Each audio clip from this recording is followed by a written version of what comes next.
Hello YouTube! Welcome to Wednesday, where we talk about Wednesday, the TV show on Netflix, and do the Wednesday dance. Oh wait, this is not this show? No, sorry, what? What is that? No, we don't do that here. This is a different show. Okay, we gotta do this again? Okay. Hello Cupcakes! Welcome to another Wednesday, where we do Wednesday new comic book day reviews with Cupcakes. Alright, thanks for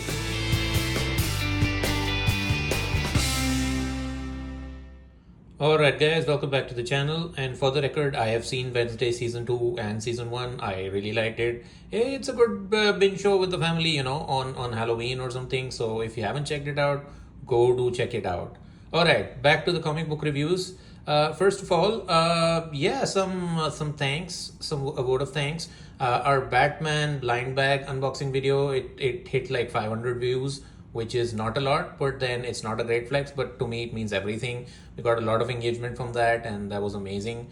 And yeah, the channel crossed like 150 subscribers. Again, not a big deal, but to me it means everything. Everybody who interacts with us, everybody who leaves a comment or likes the video, appreciations to all of you. I appreciate all of you and each and every one of you. Okay, with that out of the way, we've got some DC, we've got Marvel, we've got Image, we've got covered a lot of like the indie publishers too. So let's start with Marvel Comics.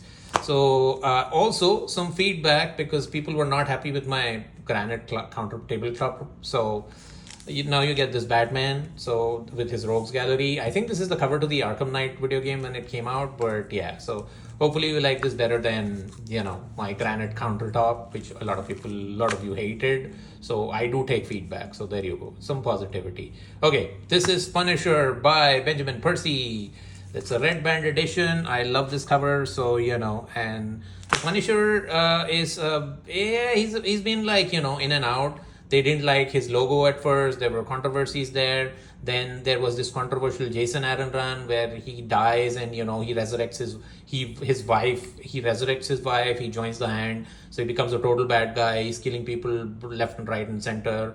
And then, in the end of that run, he kind of dies. And he goes to like this limbo kind of a place. So, and then they had this other guy who's an agent of S.H.I.E.L.D., David Pepose did that run, who becomes the Punisher. So Punisher has been in a weird place. So let's hope that, this Benjamin Percy run brings him back to, his roots of what Frank Castle is and what Frank Castle does. There's also going to be a Jimmy Palmiotti and what's his name? Dan Panosian Punisher. So we're going to have two Punisher titles. In that one comes out next week probably, so I'm definitely going to buy that. But Frank Castle is one of my favorite Marvel characters, and I'm glad that, I hope that they bring him back on track. So yeah, this is Punisher, the Red Band edition. The Red Band just means that there's some gruesome violence in this. I don't know how gruesome it'll get, but then yeah, that's the Punisher Red Band edition for you. Okay, another character like Marvel again killed and trying to bring back is Mr. Danny Rand, the Iron Fist, the immortal Iron Fist. Try reading the Brubaker and the Matt Fraction run. That is the best Iron Fist has ever been. And the original Roy Thomas years with Luke Cage, Power Man and Iron Fist. He's an amazing character. He's one of my top 3 Marvel favorite characters. So this is his return. So he died in the Larry Hama run. And they did the same thing what they did with like the Punisher. Basically, they made this other guy who's basically the Sword Master as Iron Fist, and his name is Lin Lei. And he took the mantle of Iron Fist for a bit. Now he's gone. Now again he's gone, and they're bringing Danny Rand back. So this is a title by Jason Liu, so who has worked on a couple of titles on Marvel Comics. But this is the return of Danny Rand and the Iron Fist. So very curious to check this out. So I love Danny Rand as the Iron Fist. Is that Shulao the Undying, the dragon? I don't know. But yeah, I hope he returns to Kunlun. And R.I.P. Jim Shooter, man, he was amazing. And yeah, but Iron Fist again. Like I hope like this new run revitalizes interest in Iron Fist, because man, I love Iron Fist like a lot, the Danny Rand character. So yeah, man, hopefully this book is good. This is The Undead Iron Fist by Jason Liu. Alright, let's move to DC. So DC had this new title called Court, which is basically the Children of the Round Table. So it's about, this is like a creator-owned imprint, but within DC Comics. So this is done by Tom Taylor and Daniel DiNiccolo. as the art, who does the art. And this is it's a very kid friendly book. So it's about these kids who find like these weapons, like this asteroid falls down on Earth, and they get like these weapons which are belonging to like the King Arthur era. So they find the sword of Arthur, which is Excalibur. They found like weapons of Lancelot, Galahad, and all of those guys. And each kid picks up like one of those weapons, and they become like they have like forces of they become like the Arthurian knights. And it's trained by myths and destined to be legends. So it is something Tom Taylor is doing, and I like Tom Taylor a lot. Tom Taylor's work is amazing to me. So I had to pick this up to give this at least a shot for the issue one. Very cool. Check it out. And Daniel De Nicolo art is like again, it's a very kid friendly book. So it's all ages book. So kid friendly doesn't mean that it's not for adults, but it just means that it is more catered towards a younger audience. But adults can check it out, and it's gonna be a dope story. So why the hell not? Look at that, man. The sword of King Arthur. So I mean, this is a DC comic, but she looks like Captain Marvel and he looks like Captain America. Just had to say it, So so hopefully, so that's Court, Children of the Round Table by Tom Taylor. All right, the next one is a book from last week where they were doing a spotlight on artist Bruno Redondo. So I bought his Plastic Man cover. You can check that out in my previous video. This one is Green Lantern by Jeremy Adams. And this one is also another Bruno Redondo cover. I love Green Lantern. I have always loved Green Lantern. Even when he was dead or he was Parallax and all of those days. Like, obviously, Jeff Johns resurrected him, but I like the Vendetti run. I love everything about Green Lantern and OA. And what Jeremy Adams has done is phenomenal. He has revitalized this character, because before the Jeff Johns run, I think Green Lantern was in a little bit of a sort of a limbo, because he had that Grant Morrison run, and then after that they were doing like weird things with him. They're focusing more on Simon Baz and Jessica Cruz. They had the Lanterns run and all, but Jeremy Adams streamlines everything, man. He's a fantastic writer. I hope he stays a lot longer on Green Lantern. I'm planning to do a review of all his I read everything in single issues, but I also bought the 4 trades for Jeremy Adams just to do a reread, and so that I can put out a review. But this is I think issue 18. This is Green Lantern issue 18. So this is an amazing book by Jeremy Adams, and the art is generally done by Zermanico, but I think they've given Zermanico a break, and this is done by Marion. So Ken Marion is doing the artwork on this one. So it's got all the goods, Star Sapphires and Atrocitus and Parallax and all these entities, and I love these entities, man, because they are the best. So all these impurities within the lanterns, embodiments of the spectrum. So the Kyle Rayner, White Lantern, man, I love him as that. So Bruno Redondo cover, and if you're not checking out Green Lantern, you totally should.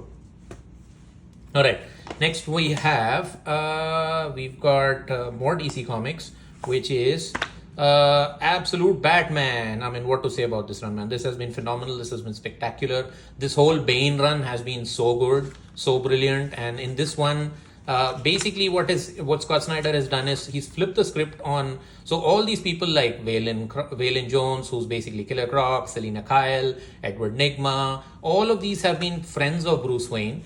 But then Scott Snyder has been slowly turning them into the characters they eventually become.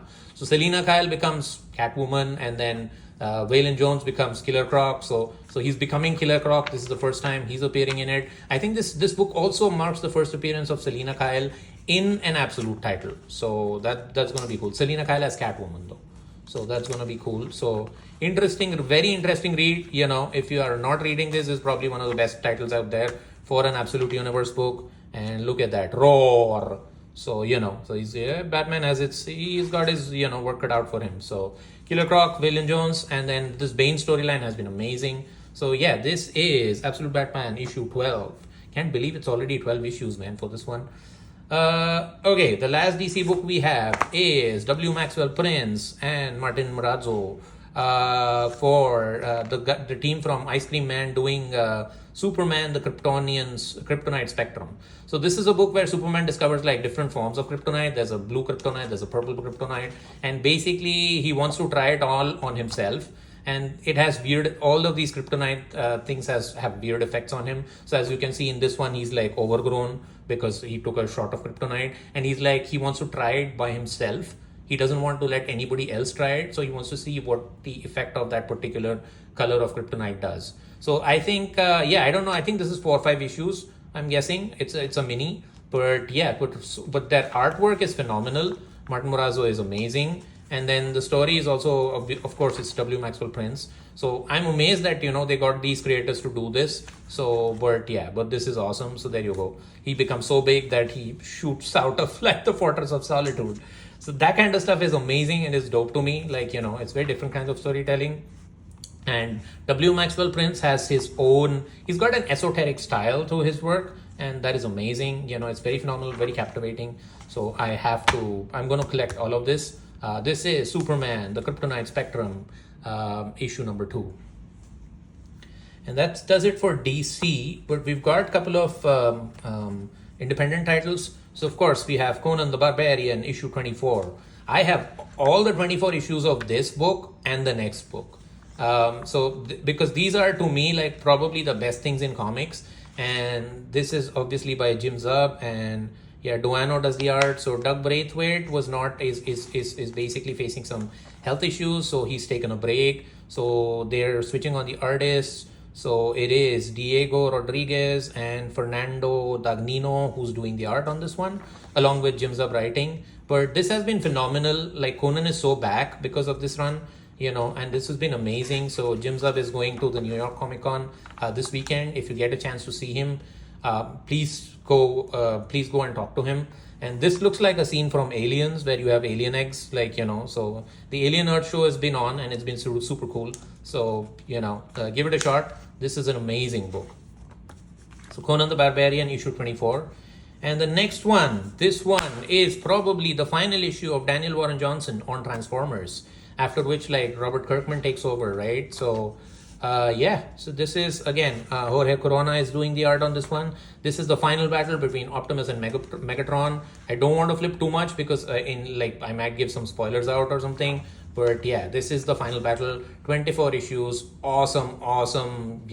Each and every issue has been great to me, and the story is amazing, and this is the final battle, right? So, and before the new storyline kicks in, and they're going to do something tectonic, they're going to do something amazing. So what Daniel Warren Johnson has done is he's bringing WWE moves to Transformers art, and he's seen all that G1 goodness of Transformers, the G1 energy to this, and this is a phenomenal book. And Jorge Corona's art is amazing, astonishing. I don't have the adjectives for it. So, but if you're not reading this, this is one of my favorite reads of last 2 years. So Transformers issue 24. So sad to see Daniel Warren Johnson go from this, but it is what it is. He wants to focus more on his creator-owned work. So I respect that. Okay, the last book, but not the least one, is like a sleeper hit of the week. This is called Murder Podcast. So I got the Ashcan edition for this as well from my local comic store. I don't know what this is about, but I've never picked up anything from Ignition Press. But my LCS lady said she convinced me that I probably need to have this one. This is by Jeremy Horn and Mike Tessarand. Never heard of them. So, Murder Podcast. The artwork looks cool. I mean, dead sounds and stuff. It's about this girl. I don't know anything about this, so the artwork looks okay. Artwork looks fine. And I hope it's a dope story, man. The only thing is that I don't know what this Ignition Press is. And I hope that they keep this in. I don't know how many issues this is planned for, and I hope they keep this in circulation. But she said that a lot of people from the store had been buying this, and she had ordered these Ashcan editions, so they're trying to promote this. So so this is Murder Podcast. Hopefully it's a good book, man. I'll let you guys know. If it's really good, I'll do a review.